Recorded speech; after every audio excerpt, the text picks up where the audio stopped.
lifespan. Hey, I be out of town all the time, out of blood rush. You be out of line, out of bounds, out of comebacks. I be out of time, what it does at. You be telling lies in your rhymes, where your funds at.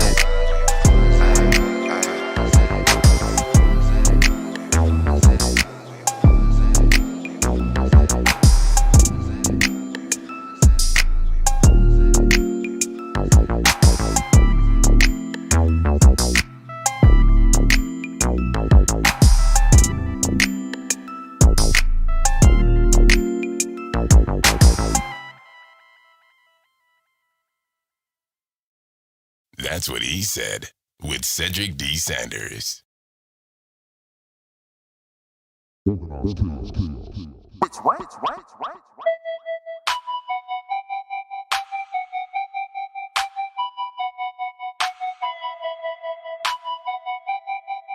Cedric D. Sanders.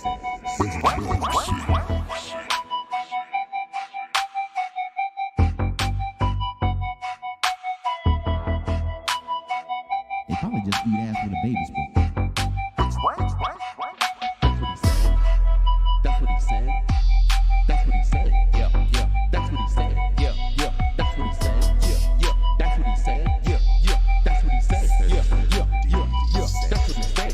That ain't my For fault. a lifespan. Hey, I be out. That's what he said. That's what he said. That's what he said. That's what he said. That's what he said. That ain't my fault. I'm just gonna lay it down like this though. That's what he said. That's what he said. That's what he said. That's what he said. When I say my shit, I'ma repeat my shit. I'ma make sure you understand the foundation of everything where I'm coming from. Don't get it twisted. That ain't my fault. That's what he said. That's what I said. What? That's what I said. That's what I said. That's what I said. Wow. We gon' do it like that. Yeah.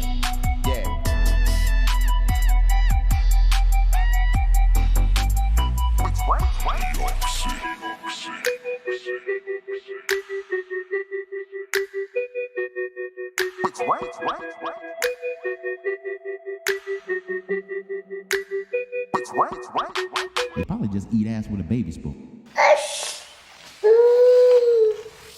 Welcome to another episode of That's What I Said with your host, Cedric Sanders, giving you 100% authentic, real, raw, unapologetic truth with no filter.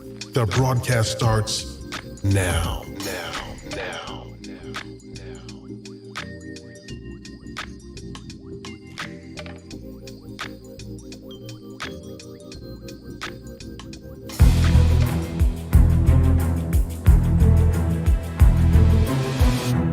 Y'all already know what it is. It's your boy, chilling on this Friday, doing another episode of That's What I Said, right on Spreaker.com, which is in a partnership with iHeartRadio. I'm not going to sit there and just act like I can't be happy about that. So I'm on all streaming platforms, including iHeartRadio. So with that being said, if you listen to this live or if you're watching me on Facebook, what's good, everybody? I hope everybody's enjoying their Friday. I know I took last week off because it was Memorial Day weekend, and I just kind of wanted to take a break and just chill out. But, I wanted to go ahead without further ado because this is going to be a jam-packed broadcast. So let me get this out right now. Without further ado, let me introduce my beautiful wife, Connie. What's good? What's good? Good evening, everybody. Thanks for joining us on another episode of That's What I Said. It's going to be a jam-packed night. So I just want to say good evening. Thank you for joining us. And back over to you, my amazing chef of a husband. All right. So I want to talk about last week real quick. So last week was just kind of I guess I wouldn't say typical because Memorial Day weekend is just not really a typical way to have a Memorial Day weekend. Typically, people just barbecue and chill with family or whatever. Right. But like this Memorial Day weekend, I don't know. It was something different, I think, in the air, and it wasn't just with the whole COVID-19 kind of thing. For some reason, you know, people had mistakenly thought that Memorial Day weekend was Veterans Day weekend. Yeah. So Yeah. it was really weird just hearing from people, you know, having Memorial Day, and I'm kind of like, nigga, I'm alive. You know that, right? Or the thank you for your service. Or the thank you for your service. Yeah. Which I'm okay with. I mean, I appreciate that at any given time, but I know most people will just use that as motivation and just say, oh, well, thank you for your service on Memorial Day. When really, you can appreciate that because of the meaning of Memorial Day, but in a sense, it's almost kind of like, do you really know what Memorial Day is? Right. So, And, I don't know. you know, Memorial Day started out, the word that started out for Memorial Day was actually Decoration Day before they switched it over to Memorial Day. Right. And that happened, I want to say like back in the 70s, they switched from Decoration Day to Memorial Day. Okay. Yeah. And it's, you know, I'm glad that you brought the part up about, you know, hearing from other people or what have you, you know, about, you know, thanking you for your service, because that's always appreciated, like you said. But a lot of people get Memorial Day confused, and, you know, Memorial Day is to honor those who, men and women who fought in the military and lost their lives in the battle and didn't come home. That's what the meaning behind Memorial Day is. It's really just to remember those that have gone before you and gave the ultimate sacrifice, you know. And I think with that too, I think it's something that we have to not just recognize, be appreciative of, because, you know, there's certain things that go on in this world that, you know, we should be able to pay homage to those that have gone before us, to, you know, for that ultimate sacrifice. But not just that. I also think that sometimes we have to understand why military people are so I don't know what's the word. They're really strong in making sure that you remember those that have fallen, and to not just correct people, but just say, you know, if it wasn't because of this person, you know, I wouldn't be here, or I would have never retired, or whatever the case may be. And it's not just a mentor to this person. That person actually was more of like, you know, a brother or sister to them. And then, you know, during wartime situations and everything, or just during the operation that you do in whatever command you're at, you know, you lose your life in defending this country. And I'm not going to get into political rants, because that just takes away from my podcast, especially about how I feel about certain things. But we'll get into that later when we talk about mental health and things like that. But I think, you know, in itself, you know, we have to be able to take that time to at least, you know, pay homage to those that have gone before us, to do that, give their ultimate sacrifice, you know, and appreciate their sacrifice and appreciate the work that they did, you know. So I think that's what we should be doing. So moving right along, let's get into trending topics. Let's do that. But before I do that, let me, you know, do the little intro for it, so, you know, everybody can know from now on we're gonna have an intro for trending topics. So, all the trending topics. Welcome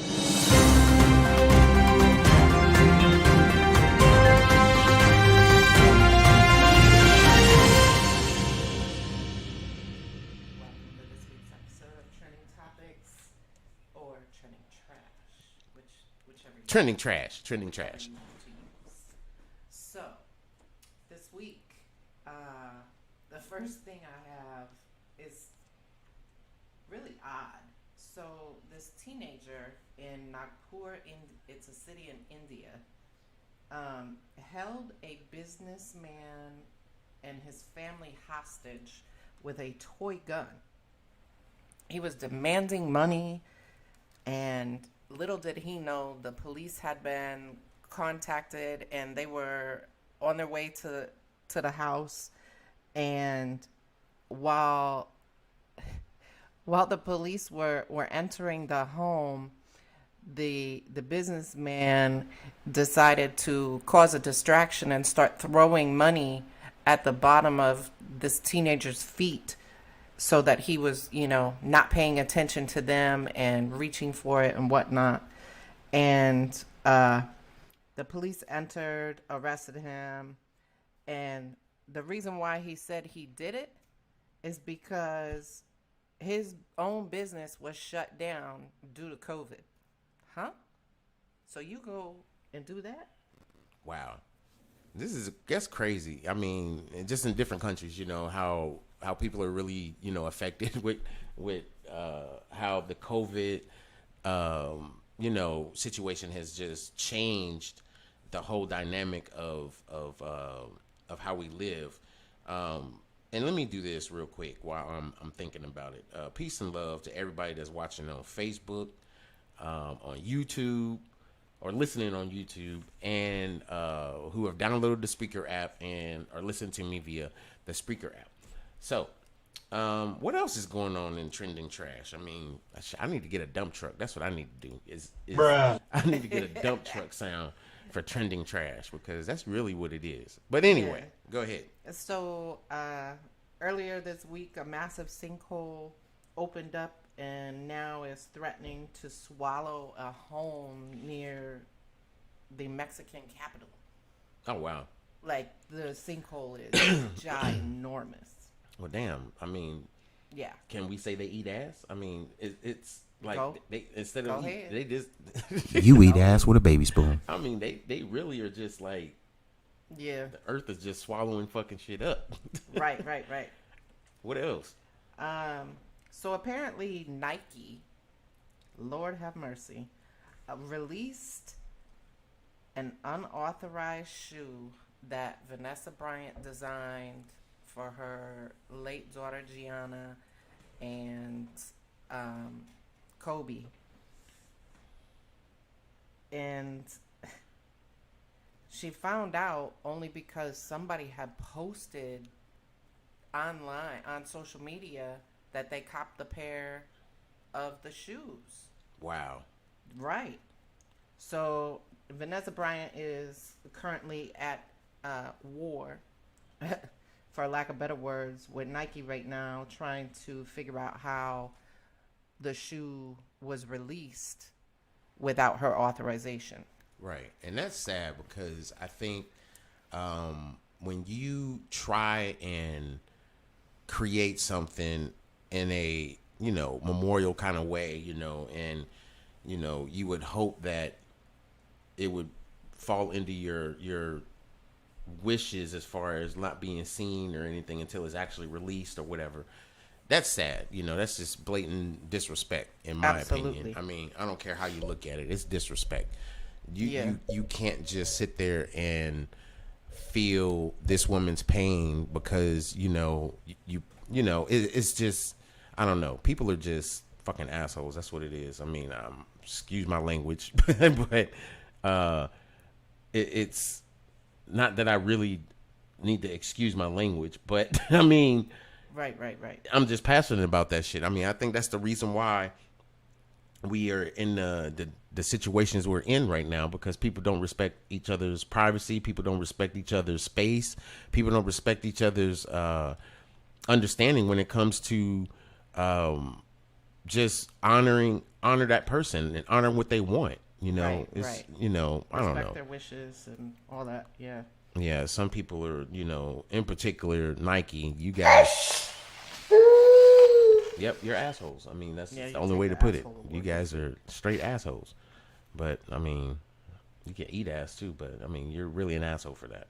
But anyway, what's next? The next one I have is, so the Veterans Administration has had an oversight and lapse in allowing a pathologist, and a pathologist, for the listeners, is a person who reads lab results, so deals with your blood and all that kind of stuff.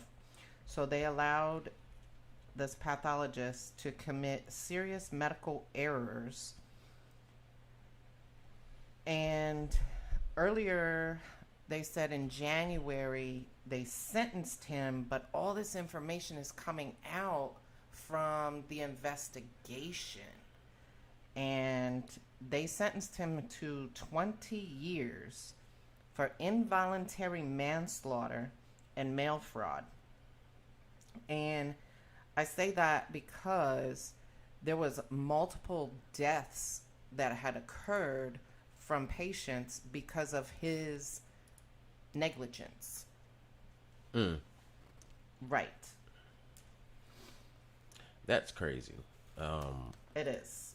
That's crazy. I mean, it's just, I don't know. It don't make any sense how people can just be in a, I guess, losing battle when it comes to getting effective health care. Yeah. It's just, I don't know. It's sad. True. What's next? And the last thing I got is a big one. So we have our modern day Bonnie and Clyde, who 12 and 14 years old, fled a juvenile home, broke into another home, got weapons, and then went on a shootout with cops in Florida. Damn. This sounds about right, to be honest with you, because their juvenile system down there in Florida is completely just, it's not in a sense to where you would think a juvenile would stop doing the stuff that's getting them put in jail, and they would actually get their life turned around.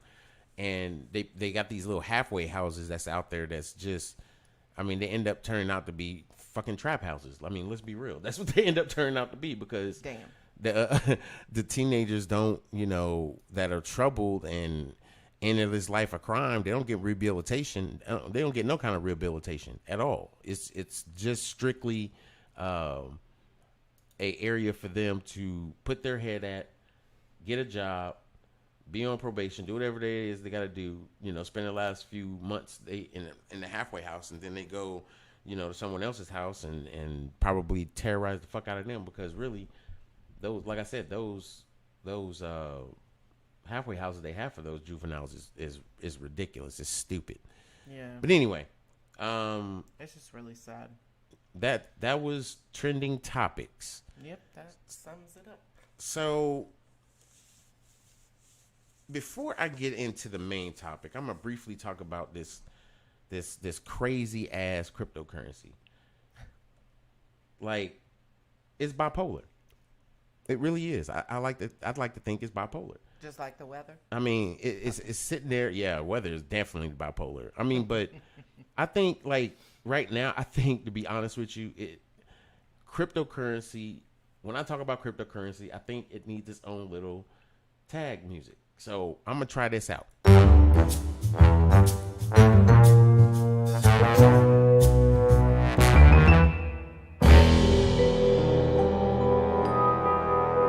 mysterious world of crypto news with your boy.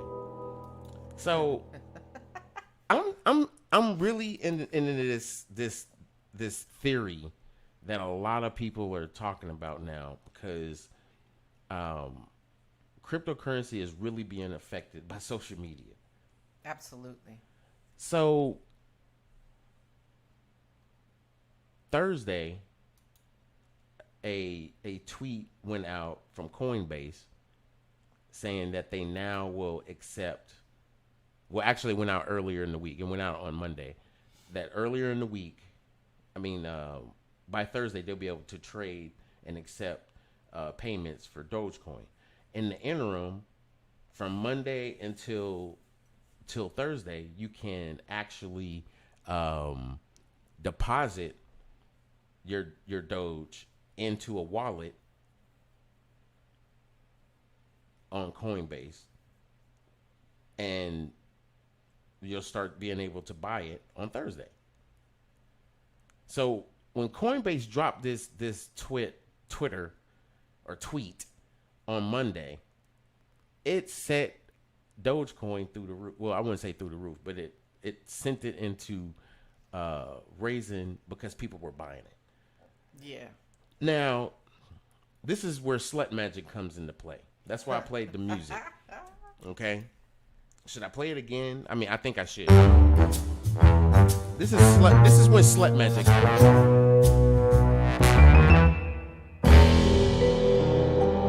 Sprinkling up the bullshit. Don't do it. So, Really, nigga? I'm trying to really figure this out. So, Elon Musk post a picture. Like we all post these pictures. You know, the little picture that you get with the girl laying on her bed, texting, and it has a little bubble going up. Mm-hmm. So it was a cartoon kind of picture like that, and it basically said something along the lines of breaking up with Bitcoin. And he had Bitcoin with the broken heart, and then it had this cartoon at the bottom. I couldn't read the cartoon because I was crying so bad because the fact that he said Bitcoin and then he had the broken heart emoji. So I react differently now to any post or any tweet that Elon Musk does, because if it involves cryptocurrency, I'm actually paying attention to it, but I'm not paying attention to it in the sense where everybody else is. I'm paying attention to it because I immediately go to where I monitor cryptocurrency and start seeing if people are selling off something. And guess what? They were selling off Bitcoin. Wow. So Thursday, when everybody was excited about being able to purchase Bitcoin. Oh, by the way, it wasn't actually Coinbase, the Coinbase. It was Coinbase Pro.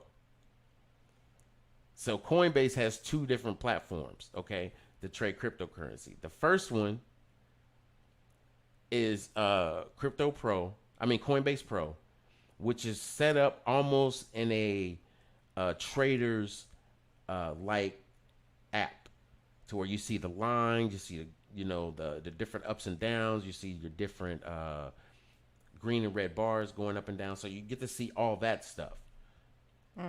And you're able to trade limit and all this other stuff. You can be able to do all that stuff. Wow. The regular Coinbase that over 50 million users have was not able to have Dogecoin yet. They didn't announce it. But guess what happened on Thursday evening? Coinbase did a tweet and said, it basically said Dogecoin and had a picture of Dogecoin on Coinbase. So effective today, you were able to buy Dogecoin. I did it. Yes. Now, Coinbase is one of the easiest platforms to use, and that's why so many people have it. I strongly encourage you in the next couple of days, especially this weekend, especially since this Dogecoin had a little drop this afternoon and now it's starting to climb back up. And that's just what it's going to do until it breaks the what a lot of people are saying, the bullish threshold. And once it gets up to 43, that's when you need to really pay attention to it. And I'm thinking sometime this weekend, maybe even the beginning part of next week, we're going to see that jump. Unless, of course, something derails that. Right. Because right now, what's derailing everything right now, because Dogecoin basically dropped 17% after it did that big high. to 40. It was like above 43 cents. Then it dropped all the way down to back to 37 cents, 36 cents. So, as I've been telling everybody, invest at your own risk. I am not a financial advisor, so let me put that little caveat out right now, that disclaimer. I am not a financial advisor. However, I go out for truth, and you guys know that. Absolutely. And I've been watching crypto for about 3 years now. 4 years. Yeah, 3 years. 3.5 years. And what Dogecoin is doing is exactly what Bitcoin was doing back in 2012, 2013. And Dogecoin is going to hit $1. And I don't think it's going to be affected by what Elon Musk says. It's merely going to be affected because of the fact that people, everyday people, you, me, anybody. Right. Most of us have Coinbase. Most of those same people that have Coinbase probably have Cash App. Right. The reason why I say that is because if you buy Bitcoin on Cash App, you can transfer it to your Coinbase. Easy. And it teaches you, this gives you the fundamental teachings of being able to do wallet-to-wallet transfers. Right. That's why Coinbase is favored and is most, like, everybody loves it, because it's just that easy. Because I remember when you had to buy Bitcoin and transfer it over to, like, different other kind of wallets, because back then that's the only way you could transfer and buy other cryptocurrencies is first you had to buy Bitcoin and then transfer it over. So Cash App took that same, ideology and thinking, hey, if anybody wants to buy cryptocurrency, they can buy Bitcoin from us because we're going to make it available. You can also buy stocks on there. So I think what Cash App was doing, and still doing, is the greatest thing ever.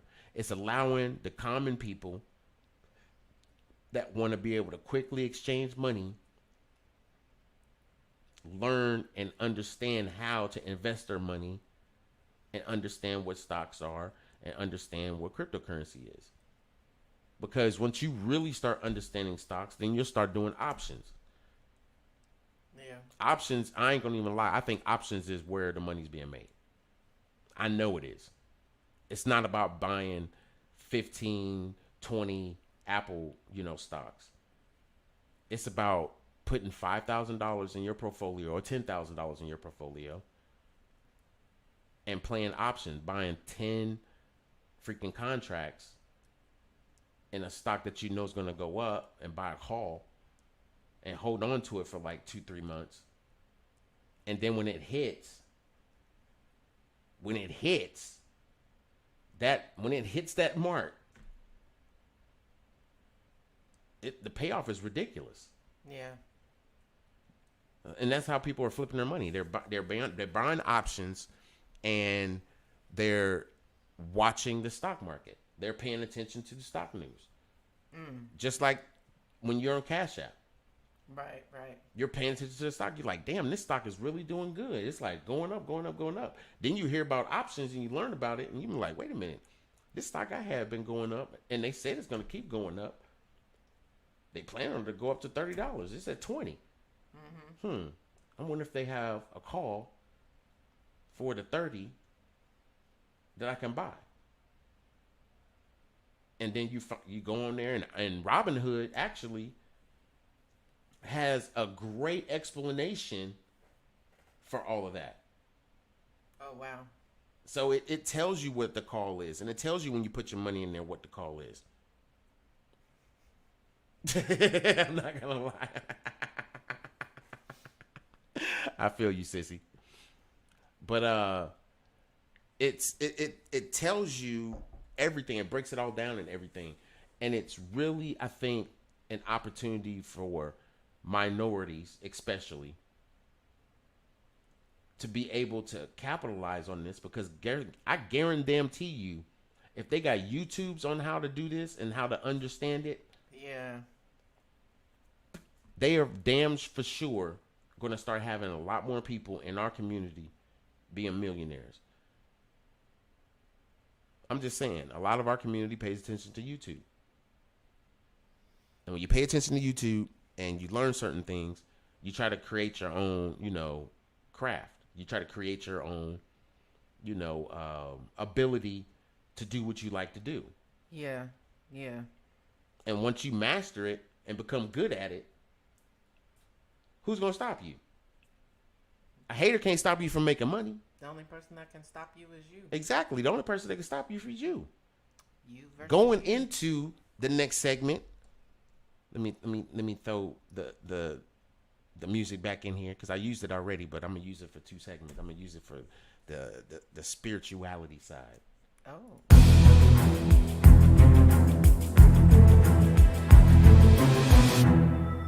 I promise I'll get one for spirituality. So anyway, the topic for the spirituality corner is for tonight. The phantom from where spirituality love lies. From where spiritual love lies. Sorry, I said spirituality. So I did a live video on this a couple years ago, talking about the phantom from where spiritual love lies. And this phantom is you. This phantom is you. Everybody wants to talk about understanding spirituality and everything. Well, guess what? To understand spirituality, you have to be a phantom. You have to be able to go into the darkness and understand who the hell you are. Where the love lies is the love lies in you. You have to love yourself enough to be able to understand yourself enough to go deeper into you and not pay attention to what everybody else is doing. Everybody else is going to tell you what you need to eat, and that's going to make you more awake, and that's going to make you more woke, and that's going to make you all that. I'm not going to say that's true. I'm not going to say that's false. What I'm going to say is that if you want to eat a fucking steak because you feel like you want to eat a steak, then eat a damn steak. If you want to eat crab legs and asparagus, or get you some snow peas and broccoli and carrots like I had for tonight. Yeah, that dinner was banging. Or throw some salmon on there. Why the hell not? But you also should be able to understand the abilities and the herbs and the combination of the herbs and what's going to be able to help heal you as well. Right. You need to understand that. And if you don't understand it, then you need to be guided in a direction to where you can understand it. Because I think this is where the problem is. I think people have this idea that the spirit lies within you, but you have to follow all these parameters and all these guidelines that everybody else is doing. No, you need to understand it. Okay? You need to understand it. You need to apply it, but you also need to understand it. Right. Don't be a hypocrite and understand the shit, and then you're going right back to this ability to self-implode yourself by doing shit that you know is going to kill you, but you keep doing it anyway. Everybody knows that red meat's not good for you. They've been talking about that shit for years. But guess what? Right. Red meat has great iron. I was just about to say it's a very great resource for iron. But if you own a farm, and you raise, say, grass-fed animals that you don't give chemicals to, right? Who the fuck's gonna tell you not to eat it? Oh, I'm slapping that stuff on the barbecue grill and tearing it up. Girl, let me get some chickens in the backyard. Okay, let's go. You give me some chickens and a goat? Oh, hold on. No, I'm gonna use the goat to eat the grass. I ain't eating the goat. No, I'm not eating that. I mean, unless I get my Jamaican homie to come over and he can cook us some jerk, then you know what I'm saying. Peace and love to my brother Sensei in the building. What's good to everybody that's joining the stream on Facebook and listening on YouTube and also listening on Spreaker.com. But yeah. So I have to tell you this because this is so funny. It's always comedy to me when, you know, you're outside doing yard work or whatever in the garden or out mowing the grass or whatever. And if I happen to be inside or getting ready to go outside or whatever, your mom always says, "Oh, I see Farmer John and his wife about to go tend to their yard." My mama ain't shit. I have to laugh. I had to throw that in there. And I love my mama to death. That was funny. Yeah, she forever calling us Farmer John. Yeah, she does. And it's funny because I need to start doing and I never thought about this until now. I need to start doing like little YouTube videos on my That's What I Said TV channel. I need to start doing little videos of me, you, and mom when we are in the kitchen or up here on the loft just acting completely retarded. Our inevitable laugh sessions. Yes, our inevitable laugh sessions. But I also have to say this, and I'm announcing this on the podcast. I love you to life too, my brother. And I see my sissy was in here and I already acknowledged her, but I'm going to say peace and love to her as well. I have to announce this on the podcast that you can actually get on all streaming platforms, including Apple. You type in podcast on your iPhone, a podcast icon will pop up. You click it, you type in That's What I Said, bam. That easy. Same thing with Google Play. iHeartRadio. Yes, iHeartRadio.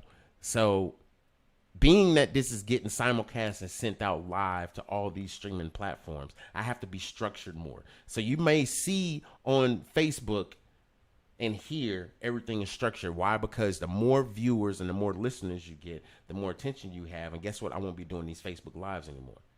Right. So speaking of which, I'm going to probably do maybe about 2 or 3 more of these. But the only way you're going to be able to listen to the podcast is via all streaming platforms. And I said all streaming platforms. Wherever you can get podcasts, wherever you listen to podcasts, that's where you're going to be able to listen to me at.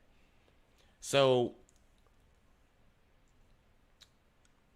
the phantom from where spirituality love lies. I went into this conversation because we have to be strong in ourselves to not give up on what we feel is right within us. And I think at times we pay attention, or we get in these groups and we pay attention so much to what these people are doing that we lose focus on what we're actually feeling and trying to understand that. And I have to give big ups to Sensei, and I have to give big ups to my sissy, the fire goddess, Moonlight Ra, who's getting ready to launch a website in 2 days, as a matter of fact.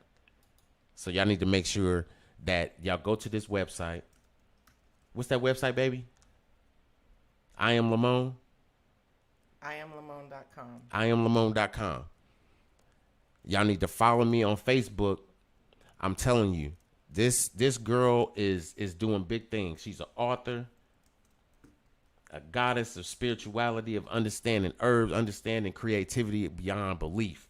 I mean, she is creating things. Okay?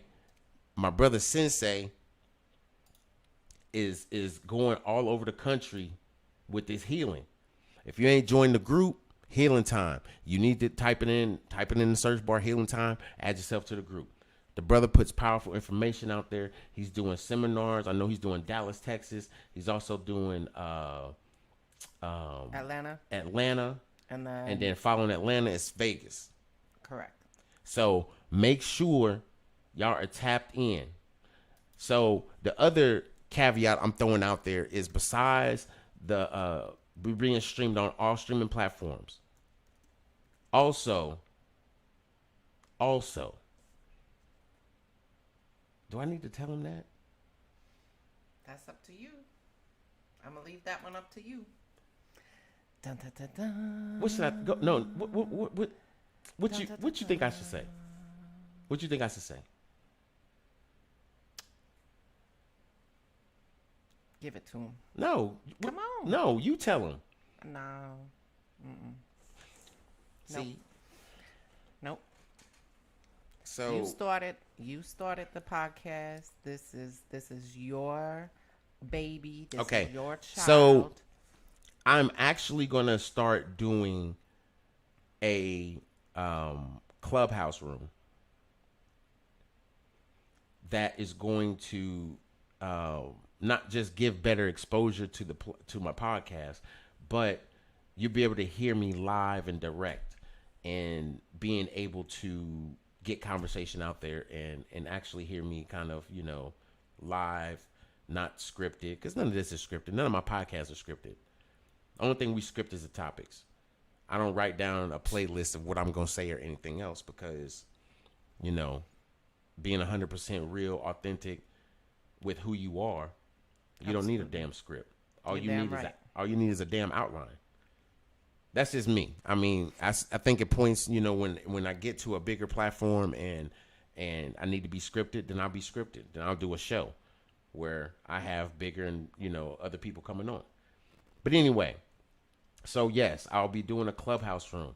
The other announcement, the last announcement that I got is there will be a live that will start on probably Facebook and eventually migrate to YouTube and probably start generating its own ability to become a podcast.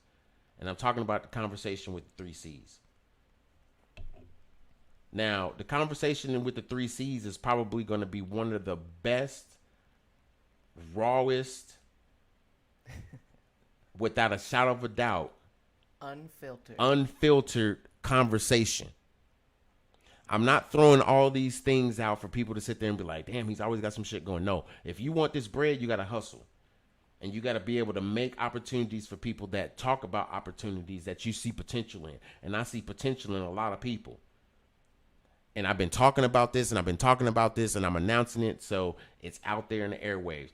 Be watchful for the new podcast and Facebook Live and group that you're going to be a part of. Conversation with the 3 C's. Because this is probably the rawest y'all going to hear me, Connie, and Charlie Lamont. Okay? The conversations that we have are so raw and uncut that it's just, we had to start wanting to just say, you know what, we need to go live with this. Right. Because we actually sit on the phone for 3 hours. Yeah, and I think the conversation with the 3 C's, coffee cup convo with the 3 C's. Coffee cup convo. Happened, 2 years ago? This was a conversation we had about 2 years ago. Yeah. So, and it was birthed like 2 years ago. It was birthed basically on us having these conversations on Sunday. Right. And we would literally... in the morning. RCC would call us in the morning and we'd be sipping coffee and just... we going at it. Next thing you know, it's lunchtime, and we're talking about what we need to eat for lunch and everything else, and what we got to make for dinner. So, pay attention to that.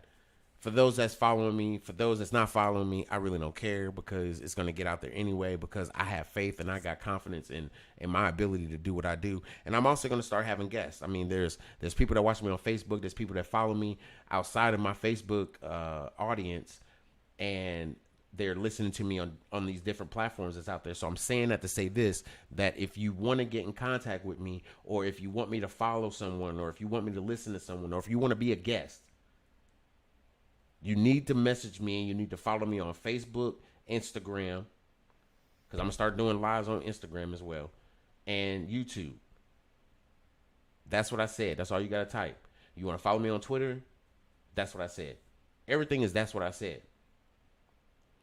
So check me out, y'all. Don't forget the Facebook page. That's what I said. Yes, the Facebook page. I do have a Facebook page. That's what I said. Please like and everything that I do when it comes to this broadcast on Friday nights, it is shared on that page, and that's the only thing that I talk about on this page. So I'm gonna start building it up, the more and more I get more followers. I just got a lot of likes now, but that's all about it. But you got to go from that page to where you can get your own creator content page. And when you get your creator content page, then you can have followers and all that other shit. Unless somebody wants to help me out in getting me that content creator page, then that'd be cool too, because I know I reach a lot more people and I'll be able to actually create more content because I know it's going to go to a safe space, a safe space that I can save it. Anyway, moving right along. So moving from the spirituality part, and we're going to talk about mental health. I wanted to talk about this, and I'm not going to get into a long, heated, conversation, but it's going to get a long conversation. Not too long, though. I'm going to not try to keep y'all for too much longer, because I know how people are on Fridays. You want to get crunk, you want to go to sleep, or you want to watch a good movie, or you want to spend some time. I get that. But this is the type of conversation that you want to kind of group everybody together. Because mental health is something I think people don't even really understand or even know. Because back then, back in those days, people were just like, even when you were in school and you had the slow kids or whatever, it was what it was. Yeah, you didn't really have an understanding of why they were that way. Well, yeah. Or even your own self, why you are the way you are, and how you deal with things or whatever, Right. Mental health wasn't a conversation. Right. So it's different between mentally challenged and mental health. And people kind of try to associate the two. And it's not so much of just saying people can just use the blanket word, you're crazy. Yeah. Instead of just trying to understand what mental health is. And I think what got me on this is what happened to Naomi Osaka at the French Open. If y'all don't know, Naomi Osaka she's the rank 2 tennis player in the world. She's African American Japanese, and she has won 4 majors and supports her culture to the fullest. I mean, she brought Black Lives Matter to the tennis court. So during the French Open, everybody knows that you have to do interviews. Right. Just any sports athlete, you have to do interviews. The problem is that she's made it known that she has anxiety, and she's had this since 2018. And this is when she noticed it, when she won her first major, and people were booing and all this other stuff and everything, and it affected her a certain kind of way. So she has anxiety about doing these interviews. So there's people that support her wholeheartedly, athletes and things of that sort, but that's not what I really wanted to talk about. I wanted to talk about the fact that I think people take her mental illness or her situation that has affected her, they don't take it serious enough. Right. Because they fined her $15,000 for not showing up to that media. What? Yeah, they fined her $15,000. That's the reason why she withdrew. She was like, "You're gonna fine me $15,000, and I have anxiety, and I don't want to talk to media right now. I can't. I have to concentrate on trying to win the French Open or to compete in the French Open. And you want me to do interviews and talk about people I beat when I don't even want to talk about people I beat." This is the type of shit that goes on in people's heads, and she's really vocalizing it. I don't think people realize that. Yeah. And that's what I wanted to talk about. Mental health is something that people don't get chosen to have. Correct. Let me tell you this. Let me run this through people's head. The number 1 state for mental health is New Jersey.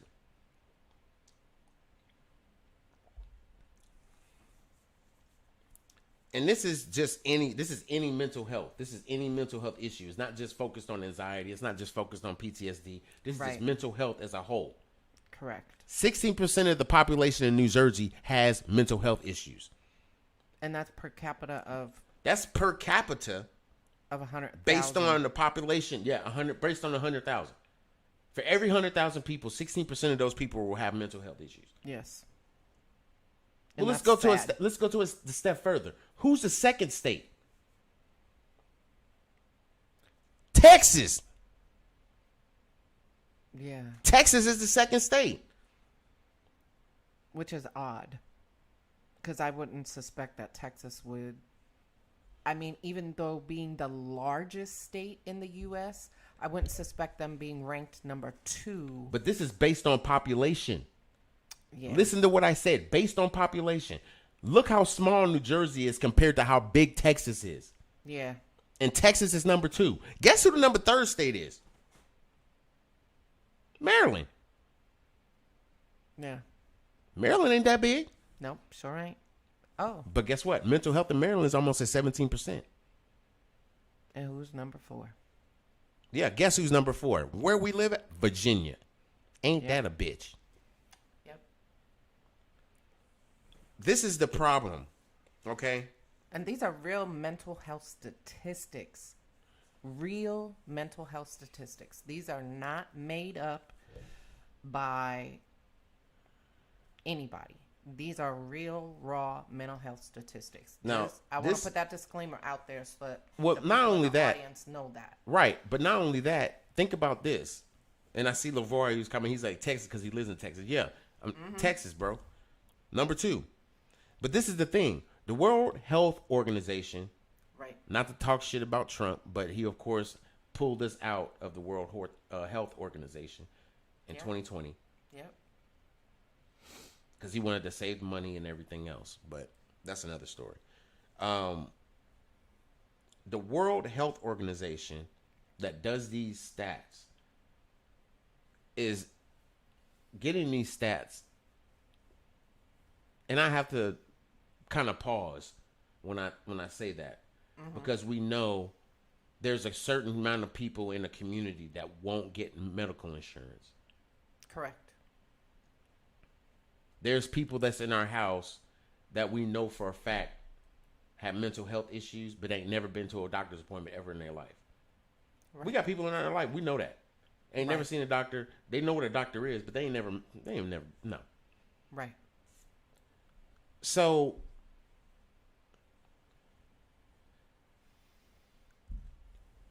I have a question that I want to answer because I was actually going to go there. And my boy that I was in the military with is asking this question. So my homeboy Mario just asked this question. And I'm going to ask people this question. Well, not really ask it. I'm going to pose it and give my feeling on it or my understanding of it anyway. He said, you think mental health is overlooked for the amount of people that have it? I mean, that fake it. Wow.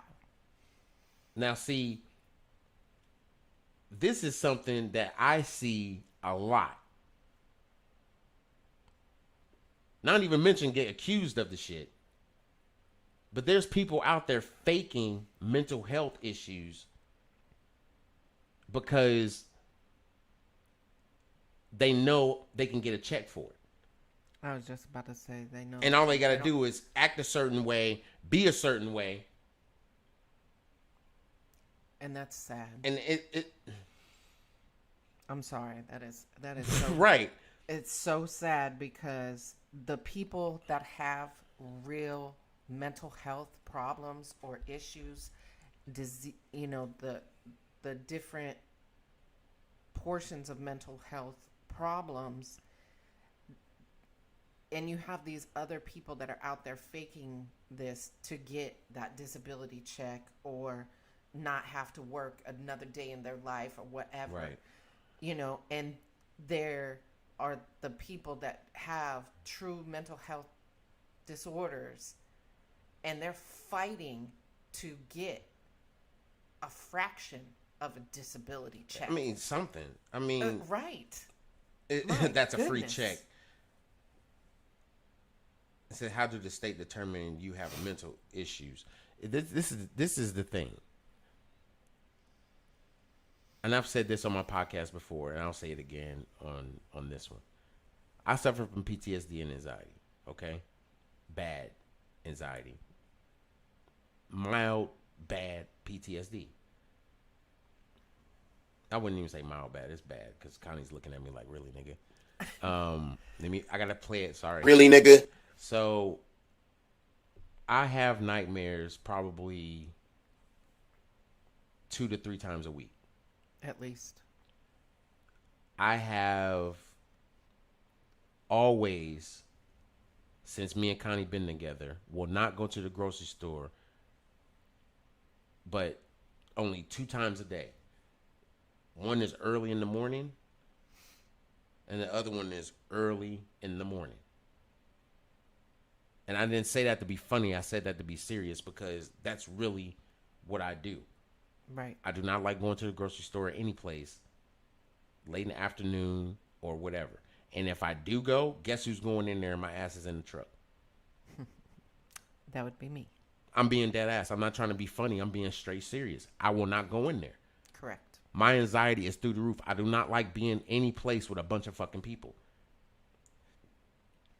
And if you have to go at a certain specific time that is outside of your norm, I am right glued next to you. And literally, I have to go through a conversation with Connie if it's any place where we got to be around people. And it's not, you're going to be okay, everything's going to be okay. It's not that conversation. No. It's, what do we need to get? What aisles are we going down? And do we know what aisle it's at? No. Okay, that means we're going to have to walk in there and find out where it's at.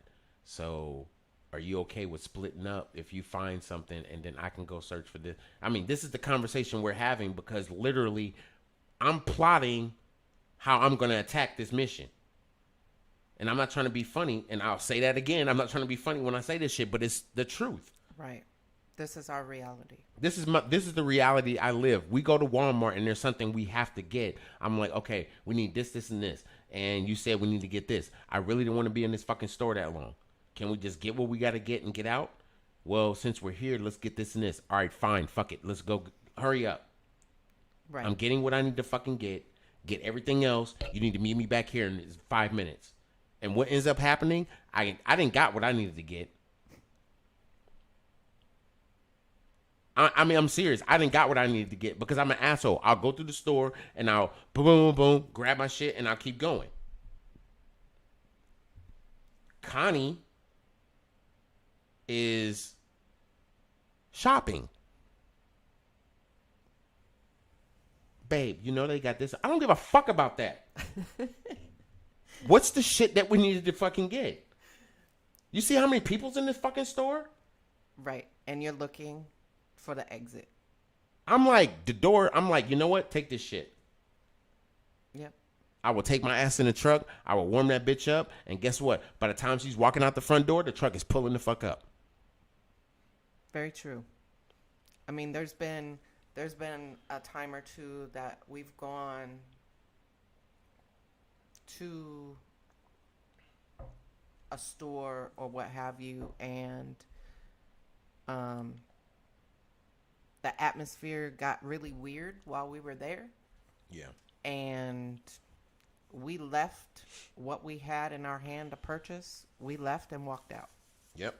Because when your spidey senses start going off, it will have you look left, right, behind you, front, back, all of it. And you're out. Period. You just, them spidey senses go off, you're done. Right. It's time to go. Let's go. Regardless if you purchase something or not. Leave it and run. Yep. I'm gonna be honest with you. I was never like this. I mean, I grew up in Kansas City, Missouri, and I wasn't like this even in Kansas City. I have went through a lot of shit that I wouldn't say a lot. I haven't been through a lot of shit that has made me the way I am. I just went through a lot of shit to get heard from what has happened to me. Yeah. And how I deal with it. Right. Because this is what something you need to understand as well. Number 2, everybody has different coping mechanisms to deal with their mental health. Absolute fact. If you can't fucking respect those, guess what? That person will not have any respect for you, and they're going to leave you the fuck alone. Or they're going to want to leave you the Or they're going to want to leave you the fuck alone, and they're going to probably tell you in certain kind of ways. Right. But I can honestly say when I told Connie, you know, what I deal with and how I am, because she only knew me as the person that was never affected by the shit I was affected by. Right. From the time I left in Lemoore in 2004, I knew you as this funny, crazy, wild ass guy that, you know, was a chatterbox all the time. I mean, we spoke all the time. Right. And Mario made a good point, because people are never going to know, honestly, because, you know, they're not going through it. You know, they go through their day-to-day life just as who they are. But sometimes people don't know what you deal with, and they only remember you as that person you was. That chapter in their life. Chapter in your life. And that's and I used to say that's bad, but I've learned throughout time it's really not. Because that's the great memory they have of being able to enjoy time with you. I can remember a time when me and fucking Mario, like, not to put business out there, but me and Mario had decided we wanted to go to fucking San Francisco. I was just going to say, damn, is that trip to San Francisco? Oh my really? God, I ain't going to even lie. I talk about this trip. I talk about this trip because that was the best fucking trip. See what you did, Z. Hey, this was the best fucking trip I've ever fucking been on. I'm not going to go into detail on this podcast. However, if you ever come to my house and we're tossing one back, I will tell you, this was the bombest trip ever. Okay? Now, I know Z remembers this shit. I remember it. It was just crazy. Okay? I'm just going to say that. All I'm going to say is that I'm going to put it like this. It was in between a payday. So didn't nobody have money. We got paid. Yes, we were broke ass military guys. We got paid during our going out. We had what money we had. That's what we paid for the fucking rental car, and we didn't have shit else. You got gas, bro? Fuck, not till midnight. You got drinks, bro? Not till midnight. Not bullshitting. So anyway. I still remember those good times. Right. What's sad is I remember the bad shit that happened to me. Right. And the bad outweighs. And believe it or not, yes, the bad does outweigh the good. Because guess what? I'm the only person that has to sleep with that shit on his mind. Yes, I remember the good times, but the good times is not going to always bring you back to reality. Right. Or be on the forefront at all times. Hey, like, no bullshit. What Mario just put in the Facebook is exactly what the fuck I did. Yo, we're going to run the tab, and by the time I get paid, it's the time we're going to pay that shit off. Bro, we was in the club we didn't want to be in. It was like 10, 11 o'clock at night. We were like, bro, we should have got paid already. Fuck, it's late. And then our money hit. Yo, swipe, we out this bitch. Everybody was like, what? We was the life of the party. But anyway, what's you saying? No, I was just, you're right about, and Mario said too, other people don't know honestly what you deal with or what you have going on internally. And most people, even old friends or what have you that knew you at that chapter of time, right? They may not know truly what you're dealing with, and they may hit a trigger, and the trigger could set off a multitude of things to happen. Well, I think I've gotten to a point where I've re-interviewed myself with people. when I actually meet them in the physical, I kind of like reintroduce myself. And what I mean by that is I don't want people to always feel like they can't be themselves, because I want them to be themselves, because that's what I will always remember them for being themselves. However, I need to turn the page and tell you I'm still that funny, nonchalant, not give a fuck kind of guy. Absolutely. However, there's certain things that I can't and won't do, because I don't want you to experience what I have been dealing with for the last 9-10 years. Yeah. Actually, it's been longer than that. Actually, it's been. Yeah. It's definitely been. Yeah, it's been since 2009. Yep. So, but you didn't really know. I didn't know. I mean, to be honest, I didn't know. I really did not know. I mean, in 2009, when I really started having nightmares, and I didn't want to have nightmares, so I drank a lot, and I became an alcoholic. Right. In my military career. Right. It was bad. It really was bad. You know, I mean, I learned how to deal with it, but the way I dealt with it didn't become destructive until like 2013, 2014. Yeah. After I retired. Because I knew how to control. Anybody will tell you when you're in the military, everybody drinks. Oh. There's very few people that don't drink. Yeah. But fucking everybody drinks. Absolutely. How many times have you gone to work still drunk or still every fucking Monday in a hungover state? Every fucking Monday. Yeah. Let's be real. And you have inspection. Because I can tell you right now, my first ship in Hawaii, if I had my boys on my first ship on this live, they'll tell you. I had to go to the bridge, and I was funky. And I don't mean like a little bit. I mean, I was funky alcohol. I smelled like nothing but Liberty. Wow. Liberty Call. That's what I smelled like, Liberty Call. Yeah, because you can't just take a shower and wash that off. No, you can't. You're sweating. It's coming out your pores. You're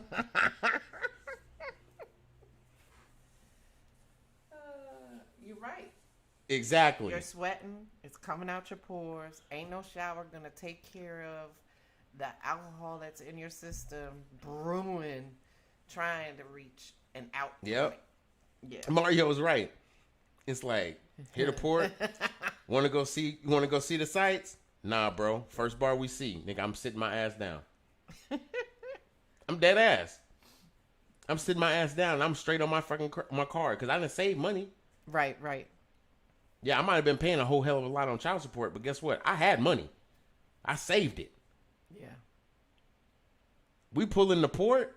Swipe it. Swipe it. Swipe it.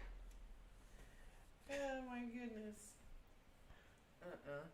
Bro, I remember.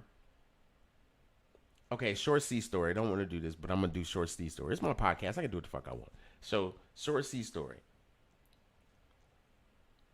We pull into Thailand. I'm not gonna say who I'm with, but we pull in Thailand, right?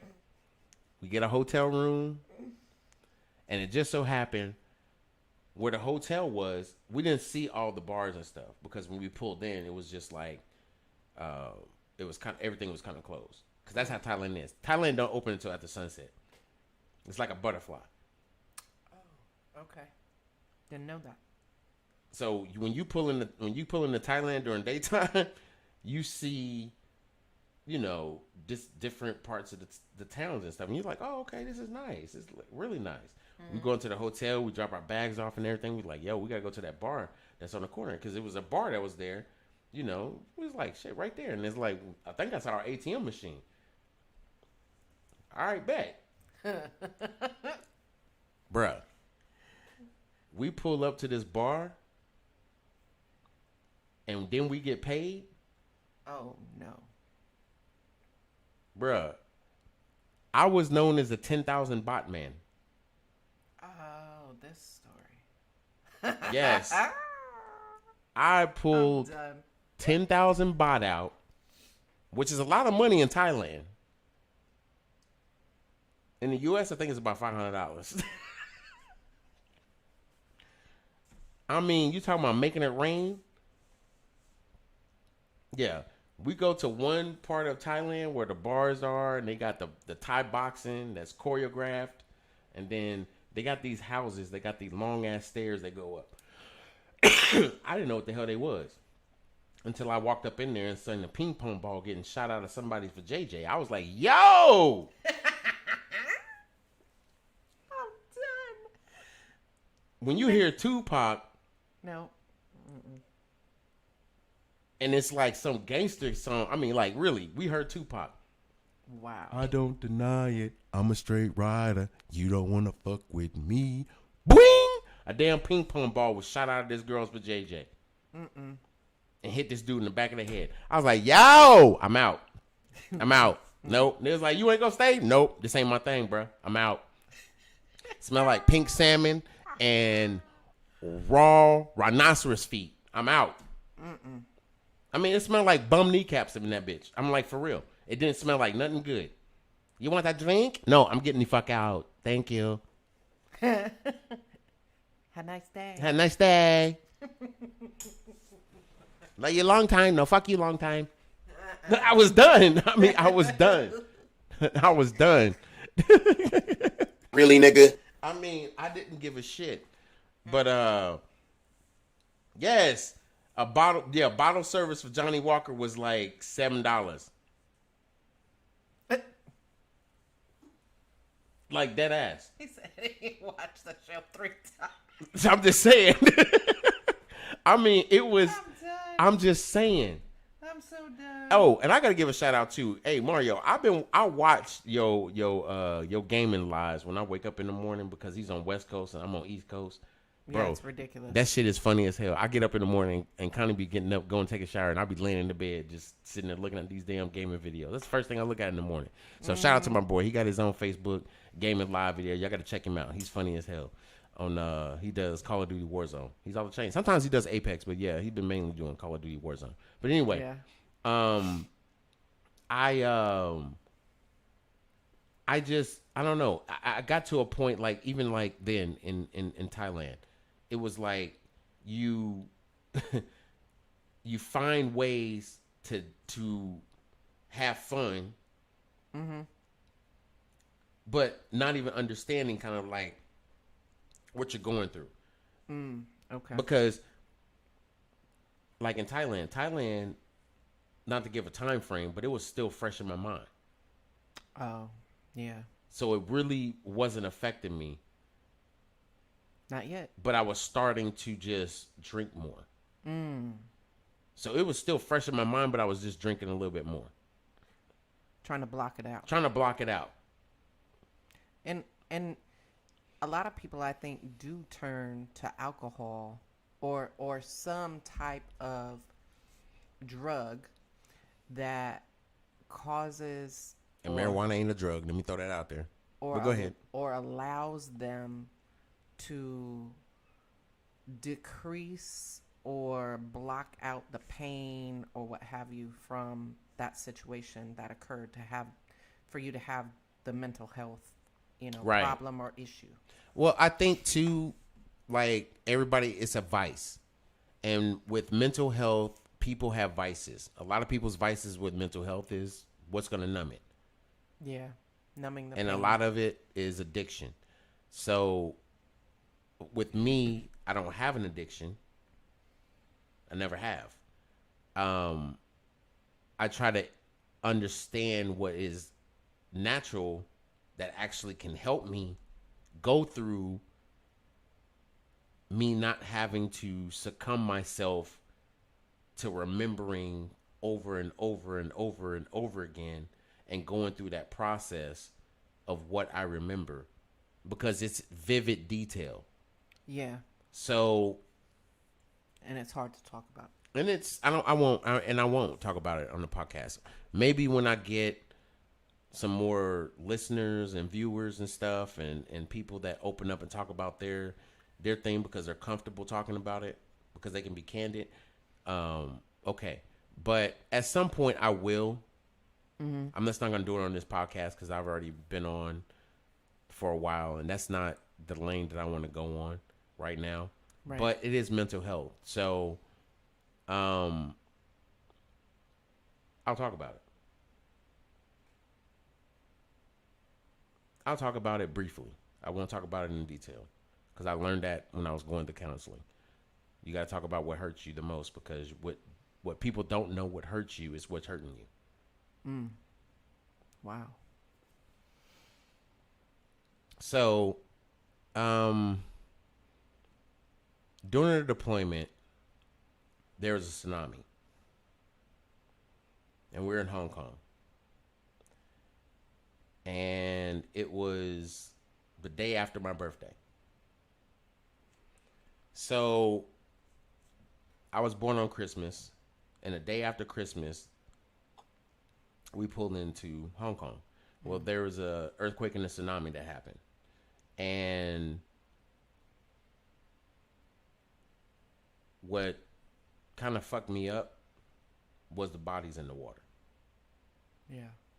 What fucked me up was the fact that my very first duty station, I got EMT qualified and EVOC qualified to drive the ambulance. So I had EMT experience. So they sent a questionnaire to everybody on the boat. If you've ever had medical experience, this and that, put it down. And I put it down. So I got called down. And basically they kind of did like a quick interview of, okay, you had this experience. Well, what do you know? Well, I know blah, blah, blah, blah, blah. Okay, that's enough. Dang. First helo that went out was all corpsmen. Yeah. Anybody that's had medical experience. Then they had a list of people that went that volunteered. Well, before all that fucking shit happened, we had to be anchored out somewhere. Right. The problem is that when we were anchored out, Yeah. we were really close to the island. So where we were anchored at gave me a vivid visual. Yeah. There was a major earthquake and a tsunami happened. And there's two mountains that are pretty close together. A lot of people don't know this, but in the Navy, we get our replenishment while we're on the water. Yeah. Doing about 20 knots, a little bit over that. Two ships doing about that same knowledge, there's a vacuum that's going to happen in between those ships because of the speed you're going and the airflow that's going in between there. It's called the Venturi effect. The Venturi effect is that if two objects are moving at the same speed, the air is going to push in between those two structures and create a vacuum that is possibly going to pull them together. Which means you have to be at enough distance apart to not have this Venturi effect to happen. Because once it happens, you can't stop it. What happened in Indonesia is the Venturi effect with stationary objects. Wow. Water came in to those mountains and it created a vacuum and it pushed the water out and it flooded because it didn't have nowhere to go. So when it came in violently, and when it landed violently. So there were bodies in the ocean floating on boards from their houses. Wow. Bloated because they've been there for days. Because when we got there, this was like probably 4 days after. Damn. Mind you, we had pilots that were losing their quals because they haven't flown. Because when we left, they can't fly. We're anchored out. We're close to the island. Right, exactly. Not to mention, nobody knows this, that Indonesia airport is controlled by Al Qaeda at this time.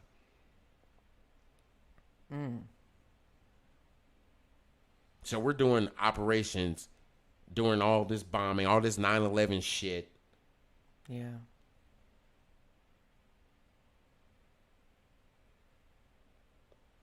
And you seeing bodies in the fucking water. And you're trying to save and try to, not really save, but you're trying to help people. Yeah. Damn.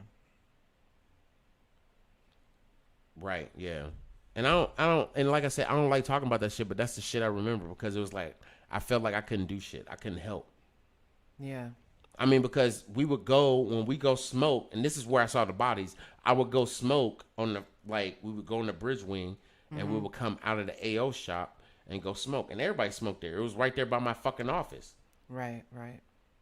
So pretty much everybody that was part of my squadron would go out there and smoke. Mm-hmm. And we go out there and, you know, we smoke. And I went out there early in the morning because I worked in the mornings. Yeah. So I would be up, you know, work at 7. I'd be up at 5. Mm-hmm. Go, you know, as soon as I get out of the rack, take a shower and everything, I'm out, you know, it's dark still, like 5:30, 6 o'clock. Smoke a cigarette, whatever. The galley opens, you get in the chow line. You eat your breakfast and shit. Everybody's waking up in the morning. Yo, what's up, dog? What's up? Blah, blah, blah. You know, you talking and shit. Let's go smoke. Bet. Yeah. We don't go smoke on the main deck. We go smoke upstairs. Why? Because that's where we're going to work. Yeah. So I'll go up there and go smoke. Mm. Sun's just cracking out. And I'm like, what the fuck is that? And it wasn't hardly anybody out there. Mm. And I'm like, what the fuck is that? A board? And it's just floating by the ship because we ain't moving. We're anchored out. Right, right. Damn. And some people it didn't affect that much because, you know, it's just like, you know, water off a turtle's back. But me, it affected me because I always thought more into it because it's like, what the fuck? Yeah. We should be helping these motherfuckers that's right here. Yeah, and you can't. There's nothing you can do. Nothing we can do. Yeah. Mm. Anyway. Thank you for being so candid and open. Yeah. About your experience. Because I think the people that are listening appreciate that portion as well. You know? I mean, mental health is real. Very, very real. And if you don't know, there's an actual book that's out that I've read, and it's called Loving Someone with PTSD. And you can get it in your iBooks if you're an Apple subscriber. And it breaks down a lot of information that I didn't know about PTSD, you know? Right. When Ced and I got together and he explained to me what was going on with him and him having PTSD, anxiety, I didn't know anything about it other than just hearing the words being said, you know? Right. So me taking the opportunity to get a book and read it, and I go back and reference it often because there are certain things that are written in there, and it helps me understand what he deals with on a daily basis. So, and let me say this too, and I appreciate that, babe. I really do. Let me say this. PTSD affects twice as many women than it does men.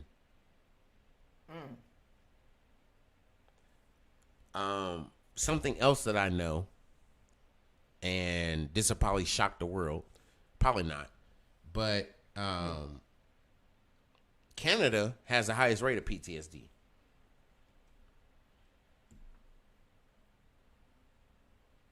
Out of all their countries studied, it does not compare to the United States.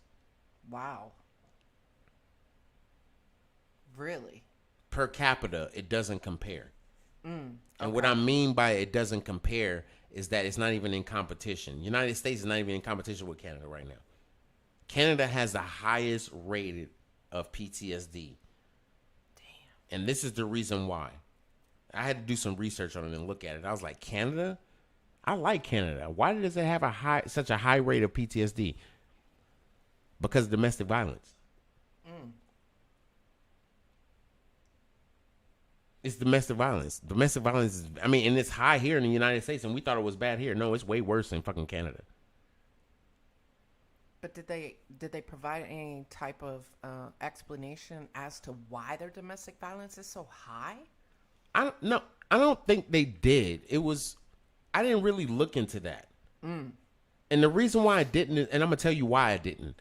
Canada, the few times, well, I can't say the few times. I've been up there plenty of times. Canada has, I think, a very pure openness about it. And it's very beautiful. Oh, absolutely. But people are different. Yeah. Men are different. Men in Canada are controlling as fuck. Let's be real. I know some Canadian men that's cool as shit, but I know some assholes that's Canadian too. And I mean probably worse than me. I'm an asshole, but I know Canadians that's worse than me. Like, I would punch him in the face with a fucking Timberland boot. Like, wow. Dead ass. And this was like during RIMPAC in Hawaii. For y'all that don't know what RIMPAC in Hawaii is, oh my damn. Okay, it's a Navy thing, but RIMPAC is a exercise that they do every 2 years in Hawaii. It's called the Rim of the Pacific. And all Navy ships from the west side on the Pacific meet in Hawaii. And they kind of do they play basketball. They do Navy operations out on the Pacific Ocean. You go on board these ships, get to meet them. Kind of like morale. Yeah, it's a big morale thing. It is. Yeah. It's building camaraderie and everything else. So, you have that. But it gave me a perspective that I never had. Just with people. Yeah. Just being able to go through RIMPAC and spend that time with people. But yeah, bro, it fucked me up. Mario, it fucked me up. I'm not gonna lie. Yeah. That was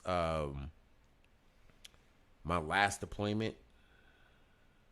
Yeah, before you retired. Before I retired, yeah, that was my last deployment, and that was the one that fucked me up. And really, to be honest with you, I didn't come comfortable talking about it until two years ago. 2018. 2018. Yeah. Like, I danced around this shit, but I never really fucking talked about it. Yeah, because I think we were... Like, when we first got together. Yeah, when we first got together in 2017, I didn't even talk about it then. No. I just had nightmares and shit, and she was just like, what the fuck? Yeah. And then I was having these VA appointments and shit and everything else, and I told her I needed her to be there for my VA appointments, and then I had to I gotta tell her because I don't want to go into this fucking VA appointment, and then I open up to this motherfucker, and then she's looking at me like, really, nigga? So I had to sit down and tell her. So, that was hard. We had a, come to Jesus meeting. Come to Jesus meeting. That's what we call it now. Come to Jesus meeting. I had to come to Jesus meeting with her, and I was telling her about the shit she was going through, and it kind of went into the shit that I'm going through. And the reason why it went to the shit that I'm going through is because she made it like what she was going through was so big and major when really it wasn't. And I made her understand why it wasn't. And it wasn't because I was bringing my issue to the forefront and say, my shit's bigger, bitch. No, I didn't do that. What I did was told her, I was like, guess what? I was insecure too. But guess what? This is the reason why I was insecure. And this is the reason why I'm not insecure anymore. And this is the reason why you shouldn't be insecure anymore. Oh, by the way, when I go to this fucking appointment on Wednesday, and that's exactly how I said it, because we were, smoking and drinking and shit, and I was just chilling, and I was like, oh, by the way.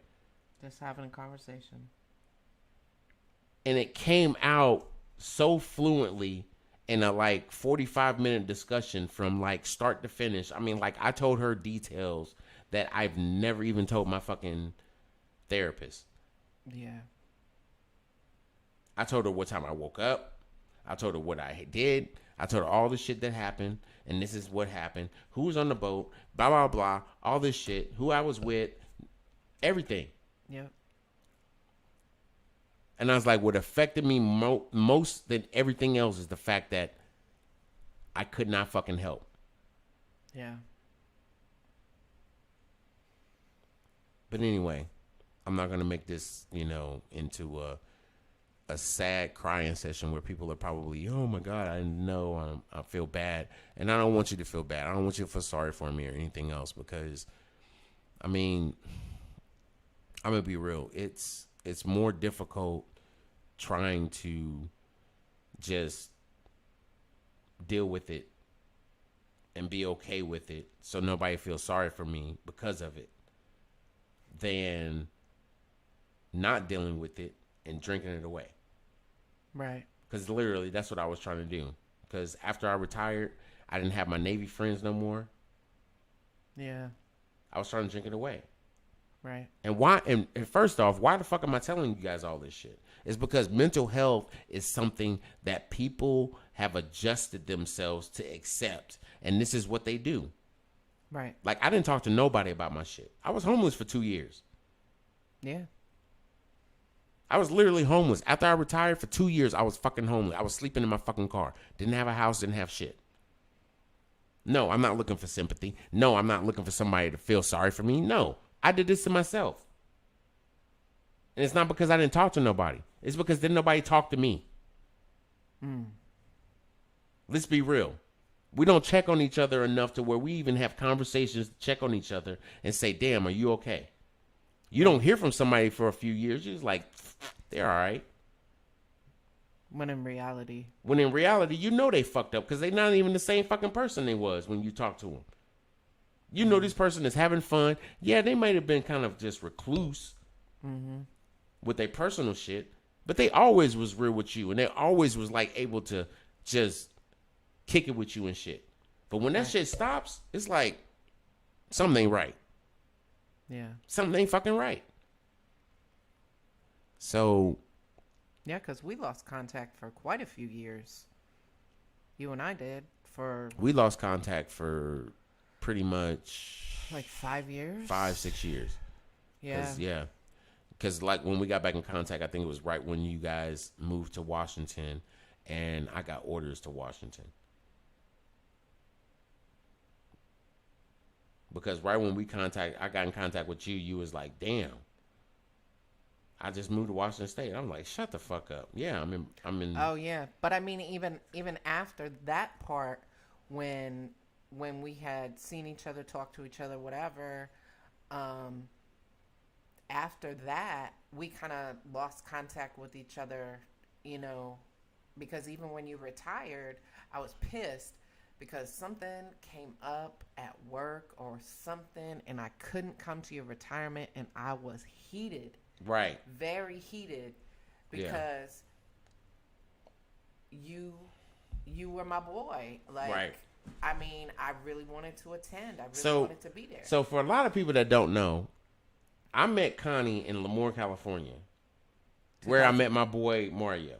2001. In 2001. I met Mario in 2000. I went to 151 in 2005, I think it was. 2004. Late 2004, early 2005.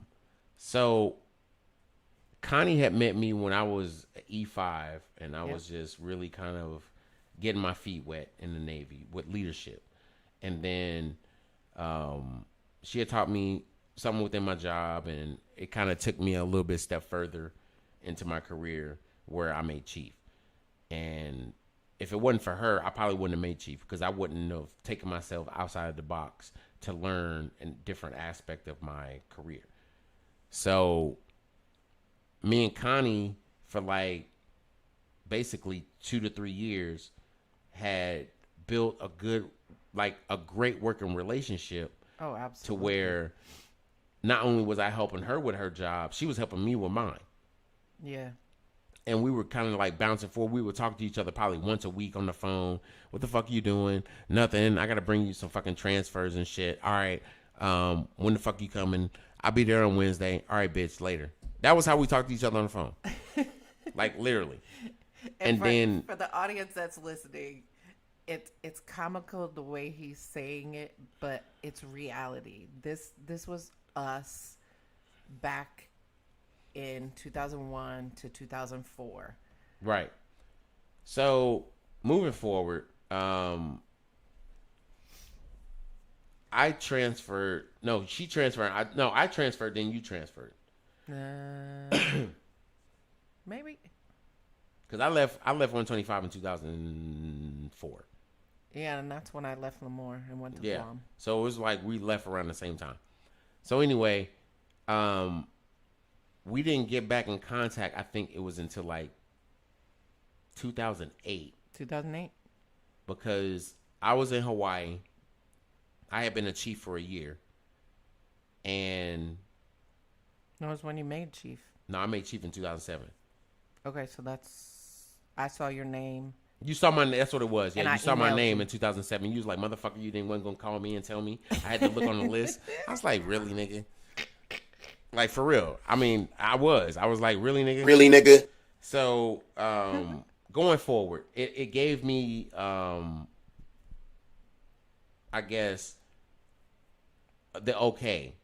Because, like, during that time, I mean, so much shit was going on. I was paying child support. I was stripping. No, I wasn't. I was stripping. I was doing some stupid shit. But I had I was basically separated in a relationship, and then it didn't work out. So I was going through a lot of shit. So anyway. Yeah, and I was married the whole time. Yeah, and Connie was married the whole time. This was never, and this is the thing. Let me put this out there. This was never like. Our relationship was never supposed to. It was never romantic. Nothing about me and Connie back then was ever romantic. It was always professional. It was always stripping at the Bastille. This nigga stupid. Stripping at the Bastille. I remember the Bastille. Oh my God, we used to get fucked up at the Bastille. You remember the Bastille that was in downtown Hanford? The old courthouse they had that was in Hanford. They turned it into a club. I remember it, but it was right across the street from the Bank of America. But see, I wasn't a clubber or anything like that. That's true. When she was married. That's why. Never mind. Yeah, and I had young kids. Yeah, that's true. Never mind. I just gave y'all directions to the hoest fucking club there was in Hanford. Like I'm having a conversation with some people that was ever there. No, I'm serious. This place was like, I don't know. It was like a haunted house had a club. Like when you want to say a haunted house had a baby. No, it had a baby and it was a club. It was like, here's the go. That's crazy. Hey, Thursday night, $1 beers, like no bullshit. That started off our weekend. He said after the farmer's market. Shut up, me. Oh my God. Like dead ass. It was bad. Yeah. But seriously, it was, I mean, I love Lemoore because it was so many things to get into, to have fun. Oh man, I met so many people and that became my family, you know? I met my second ex-wife there. I should have known. When me and like Z had hung out and really kind of like just chilled, we was like Monday was Mexican night. We would be in Fresno salsa dancing. Crazy. We had our ways of coping with the shit we was dealing with in our life. Like dead ass. Thursday was dollar beer night. That started my whole fucking weekend. My weekend didn't stop until Tuesday, and this was Monday after salsa night. Ridiculous. Because, Friday was like on base, some bullshit, or I was in Visalia. I can't remember. I don't remember that far. I do remember Thursday. Friday was also fucking dollar beer night. No, it wasn't dollar meal night. It was just fucking hip hop, whatever the fuck, at fucking but still. And then Saturday was fucking goddamn whatever. Yep, we had a club every night from Thursday to fucking Monday, and then Tuesday we was just like, God damn, our liver ain't shit. Yeah. But it came to a point though. I think that we had to be okay with what we were dealing with, and the only way we were dealing with it was people that understand, right, that we were going through shit. And this is what I'm gonna do. I'm gonna have a couple beers. Leave me the fuck alone. I'm good. As long as I'm with the people that gonna take care of me, I'm good. Dude, we were so fucking illegal during that time period. I think we were like E5s, E6s and shit, and we had E3 and E4s and shit. That would be rolling with us. Mm-mm. But you know what? They protected us better than the people that were in our fucking rank at that time. And sometimes that's kind of how it was in the military. Yeah, I was a first class, matter of fact. And the people that were of rank, you know, your like rank or whatever, like you said, I felt safer with them. Yeah. Than I did with people that were my same age, my same race. Mm-hmm. And it wasn't because they weren't about shit and they weren't doing shit. We just didn't click. Yeah. And it was how those others carried themselves as well. That too. You know? And it was like I wanted to have fun, but I wanted to be safe with it. And it was like, yeah. I mean, we were DUIs ready to happen, but that wasn't the point. The point was that we always made sure we had somebody that was designated driver, like no bullshit. Yeah. When we went to salsa night, we had a designated driver. Yeah. Somebody that did not fucking drink. And guess what? That driver had like 8 fucking drunk ass people in the fucking car. Oh.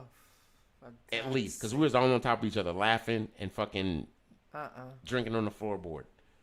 That's ridiculous. Or passed out, and then we all throwing our IDs out at the fucking gate guard. And he was like, man, get the fuck out of here. But anyway. So, that food was a third. I'm done. So, with mental health, I'm gonna come on probably next week and talk more about it. But it's a passion of mine. And it's something that I want to help people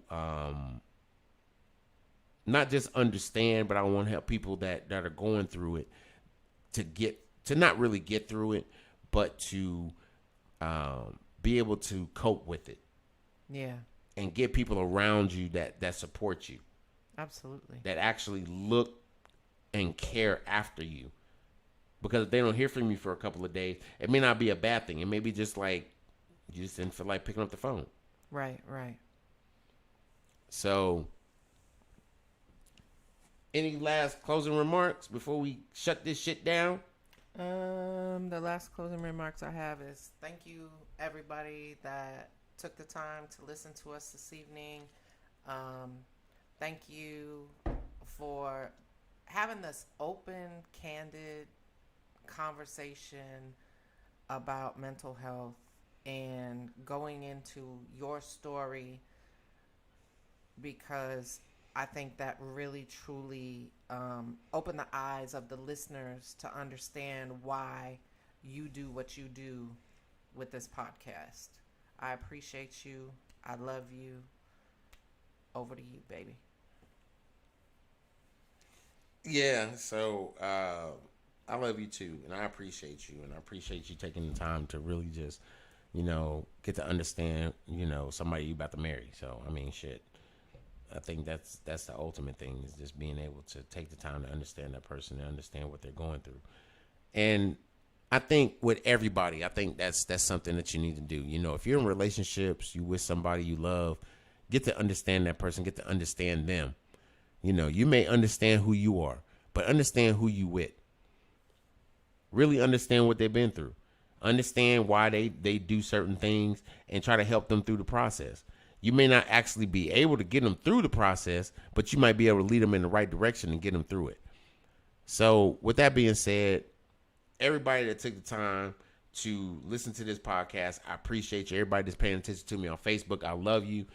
Peace and love to everybody. If I've known you since I was 5, knee high to a grasshopper, to where I'm at right now at 47 years old, I love you to the end of life. I hope everybody sits around and enjoys who you are as a person, because guess what? If they don't enjoy you, I love you like a motherfucker.